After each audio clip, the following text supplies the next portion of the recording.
What is up, Lock Talk family? It's your boy Jason, and I'm back for another YouTube breakdown. Let's talk some Monday Night Football. We got 2 games, so we have a lot to talk about, so I'm going to do my best to quickly go over it. Guys, you've been following me and been loving the content. Consider subscribing. Leave a comment down below. It's 100% free. I try to come up here Monday to Thursday, give down breakdowns for whatever sports we got going on. Of course, things will change. As soon as you know it, NBA will be back in a few weeks. It's my favorite sport. If you guys go to the beginning of my YouTube channel when I first started dropping some of these videos, that's the sport I kind of started off with. That's how I got big on Instagram, and that's what we're going to do when it comes back. But let's talk about these 2, in my opinion, actually really exciting games. The Titans versus the Dolphins and the Seahawks against the Lions. So buckle up and let's talk some locks. Again, guys, hit that subscribe button. Leave a comment on who you think is going to win in these 2 games and who you got. Also, if you guys do want to tap into premium, where I drop all my premium picks, last time I came up on this, I gave an insane chalkboard 3-man that cash for a 5xer. So again, guys, don't miss out on the premium play. That's why I give all my best plays. We have an insane record for the WNBA. We are 25-10 on the season. I just cashed last night with another blowout winner, and we'll have some more for the playoffs tomorrow. So let's get it started, man. I'm going to talk about the first game on the board, which is at 7:30 p.m. Eastern time. The Miami Dolphins against the Tennessee Titans. And what can I say, man? Right now, as of recording, you can see over here, Miami is a 2.5 point spread favorite with the total points surprisingly at 37.5. Hey, if you remember, Miami a lot of the times are known for high scoring games when Tua was playing. But obviously, look, there are some key things. One of them being Tua Tagovailoa is still out with that concussion that he caught from the Buffalo Bills game. So unfortunately, he ain't gonna be playing. But Tyler Huntley is gonna be the new starting quarterback. He used to be the backup quarterback for the Ravens and Lamar Jackson. He was almost like Lamar's second cousin or something like that. He was basically just like him in some aspects. Of course, not the same quality, but I believe, this could be a low-scoring matchup for both teams, as they've both actually been struggling on the offensive side. And there are key injuries in this game, Tua being one of them. Some key trends I want to talk about is the Dolphins are actually 0-6 against the spread in their last 6 games and have gotten all under in a total of 5 straight games. So surprising, man, especially because they played the Bills and a few other teams that, they have high-powered offenses. They just have not been able to score on their own end. So, of course, overs, unless the other team absolutely destroys you, you need both teams to score in some aspects. Miami also has ranked 31st in red zone efficiency and red zone offense, and that's really hurt them so far in their few matchups.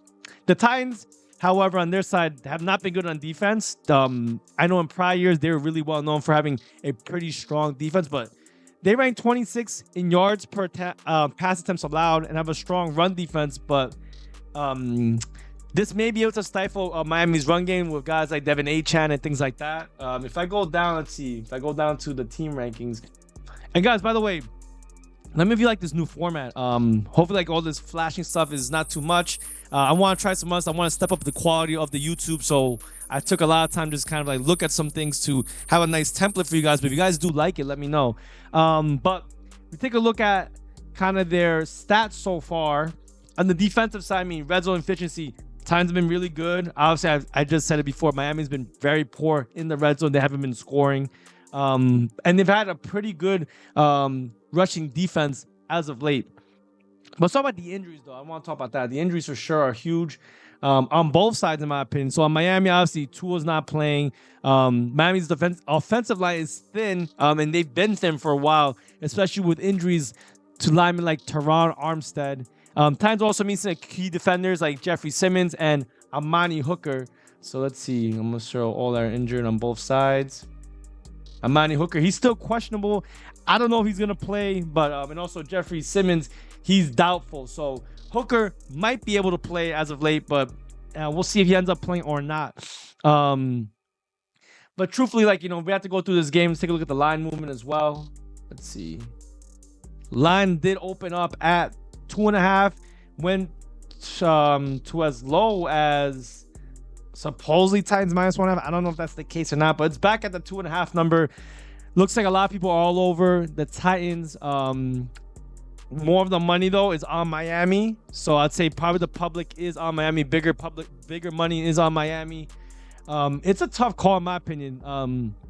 Tyler Huntley is someone I do like though. I don't think he's bad at all. He's not like a starting quarterback in most cases, but he's really good given that Tua is out. But I think, in this game, there are some opportunities for guys like Tony Pollard to have a better game. Titans will likely lean on the run, in my opinion, due to Levis has shown his inexperience and his lack of maturity, giving up some really random turnovers. And I also think Miami's defense is going to give Miami's issues in the run is going to allow for Tony Pollard to kind of shine, and hopefully they lean more on him. But I mean, I don't know. Last game, the Titans barely used Tony Pollard because they fell into such a big deficit when they played Green Bay. But I don't know if Miami's offense is going to be that strong or strong enough to really cause all those problems. Again, Miami has also allowed the 8th most rushing yards this season, so we'll see. Maybe Tony Pollard can step it up and he'll get a lot more chances. I do like some props in this game, but if I was to pick a side for this game, just based off kind of like what I said, I don't know, man. I'm kind of leaning the Titans just a little bit. I will say that I do think Tyler Huntley is going to be good, and he will give the Dolphins a ton of chances. He's much better than Skyler, and is he better than Tua? No, but he has had experience. He did do very well with this Ravens team. I think this line's kind of short. I'm surprised it's not 3. If we get a flat 3 number, I definitely would like the Titans a little bit more. Obviously, these close spreads and these type of games are always a little weird. Surprised the line's so close. I thought maybe they'll give more respect to Tyler Huntley, but there are some key injuries on that Miami side. They've been so ineffective in creating offense, but you got to remember, it's without Tua, it's with Skyler. And now they're going to have Tyler Huntley. So this all might change in this game today. Also, if I had to pick a total, 37.5 is so low, man. I mean, let's go take a look. I want to see what the line, if we could get some line movement on this one. Let's see. So this actually opened up, I mean, I don't know, this was weeks ago, but supposedly 46. Now dropped all the way down to 36.5. It's a little bit too low for me. I'd probably stay away from an under or an over. I actually think there could be points scored, even though I did say there are a lot of offensive deficiencies on the Miami side. I do think that Miami could step up their offense with Tyler Huntley, but that's to be said. I think there's a lot of question marks all over this game. It's a very tough game to cap, but I do like props. But for the game pick, I like the Titans, and if I have to pick a total, I guess I'll go with the over. But I probably would maybe want to lean Titans +3 if you can grab a 3 if that ever does pop up. Let's see if we go. I don't want to add it as a game pick or anything, but let me see if I can find a 3 anywhere. Let's see. Are there any 3s? Out spreads. Can you get a 3 anywhere? Let's see. I'm trying to look. Let's see. Titans +3. You get on DraftKings at -122. BetMGM -1. So obviously the best line is on ESPN Bet or DraftKings at -120. I think the 3 is a key number, obviously, so you want to get it there. If you like Miami, get it at 2.5. But that's why I would lean. All right, guys, let's talk about the next one. Let's see how quickly I get. I got it through 8 minutes, so that's pretty fast. Let's talk about the next thing: the Seattle Seahawks against the Detroit Lions. Lions -4.5 point favorites. Total at 47. Right now, I see it on the screen. I was at 46, so it's going to jump around from here and there. Some key things I want to talk about. Lions are really good home team, bro. But surprisingly, the Lions have gone under the total in all 3 of the games this season, despite such a high-powered offense. The Seahawks have won 6 straight games versus the Lions. Obviously, that's includes a bunch of prior games from prior years. There's obviously a much different team on both sides. Talk about the Seahawks offense, which I don't think gets a lot of credit, but Geno Smith has actually done very well against Detroit, averaging 324 pass yards per game with a pass rating of 123 in his last 2 games against the Lions. That's pretty impressive. I mean, I don't think people remember how good the Seahawks played them last year. The Seahawks pass block will also be tested against Aiden Hutchinson, but I think Geno Smith has been getting the ball out quickly. He's been ranking the 9th fastest in the NFL, so gets the ball out quick to key guys and is able to move the chains. The Detroit defense, however, I mean, what can I say? Their line ranks third in yards per carry allowed and first in adjusted line yards, making it tough for, Seattle to establish a run game. So we'll see if they can open the run game. Can their passing be effective at all? Detroit's defense has been very, very good in my opinion. But flip it over to the other side, the Lions offense. Jared Goff has bounced back in week 3, but he's been kind of inconsistent, particularly at home this season. Prior seasons, they were probably the best home team, maybe behind the Dallas Cowboys. But Detroit has relied heavily on their run game, which ranks first in success rate and 4 in EPA per rush. And that's obviously with that dual threat with Montgomery and Gibbs. So if you have them in fantasy, those guys have been absolutely killing it. But, one guy usually does a little bit better than the other, so that's a little bit annoying because I actually have Jahmyr Gibbs. So, but he's been getting the job done for me. I can't really complain too much. So, if I had to look at this game, I do think guys like Montgomery, Jameson Williams, Gibbs will be used a lot on the Detroit side. And, of course, key guys on the Seattle side. There's not too much I got to say over there. But I do think Geno Smith, with his history, will be able to get his passing yards to key offensive players, man. So if we look at the spread, right, 4.5, 4 is past that key number of 3. So even if, let's say, the Lions win by 3 points, we'll cover on the Seattle side. So see, we take a look at the line. Supposedly this line opened up at 6. It's moved all the way down to 4. They've been crushing this line. I don't know if this is actually the case or not. Sometimes, you got to take these with a grain of salt. Also, even take the money percentages with a grain of salt as well. But looks at the public's all over Detroit.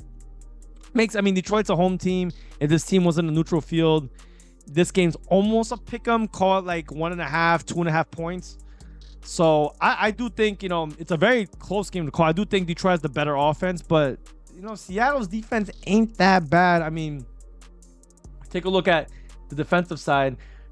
Seattle's done very well, ranked 4th in scoring, 4th in red zone efficiency, and 2nd in third down conversions. However, I look at the other side. Lions have ranked number 1 in red zone third down conversion. So it's gonna be tough for Geno, man. But Geno has had really good history in this matchup. Let me see. I'm gonna try to see us get some other stuff I want to talk about real quickly. Hold on. Kind of look at the screen real quick in my notes. Oops. Let's see. I want to make sure I don't miss anything. I will say this, man. I think this game's another close game. These Monday Night Football games are not easy for a side or even the totals. But let's take a look at the offense again for Seattle. Seattle's done pretty good in scoring, 9th in scoring. They haven't been really good at third down conversion, so maybe this will be a tough fought game if it comes down to it. But the passing yards have been very, very good. This haven't been able to get a run game going. I think, at the +4.5, +4 number, the Seahawks look to be like a solid play. Geno Smith has historically done very, very well at dicing up this Detroit defense. However, I say the defense is very good. And while the Lions run game will be very effective, the Seahawks pass defense has been very, very good. And I think Geno's efficiency could be the big difference in this game. Obviously, if the Lions get their run game going, which I think they probably can. 4th in rushing yards. Seahawks are kind of average on this. The passing is where we'll see how they do. But if they open up the rushing, usually the passing opens up on their own because they have to be concerned about this dual threat, man. Jahmyr Gibbs, Montgomery. So Lions are tough. Lions play really good at home. The history obviously supports Geno and how he's done against this Lions team. But at this 4.5 number, it's tough for me to really rock with the Lions heavily, but another tough game, man. But give me the Seahawks, another dog, man. +4, +4.5. If I had to pick between the over/under, that's another tough one. I'm actually not sure. Again, the total is very tough.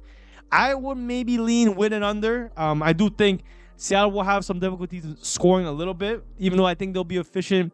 And I also think the Lions, at the same time, if they run the ball, they're going to drain the clock a lot. You're going to have a tough time getting the passing game down, at least in the beginning. And we may see, still a higher scoring game maybe than the Miami game, but not going over 50 points. So that's why I lean with this game, man. Give me the Seahawks and the under. And I guess same thing with the other game, the Titans and the under. But guys, if you guys been liking the content, and you want to keep on seeing me come up here and dropping plays, leave a subscribe, leave a comment on who you guys like. And of course, if you guys do want something special, go to that pinned comment down below. I gave you guys a super discount so you can tap in for a week, a day. We have more WNBA and MLB this week, and of course UFC. And then as soon as you know it, man, we'll be back with some NBA basketball. I'll see you guys later, man. Good luck, everyone.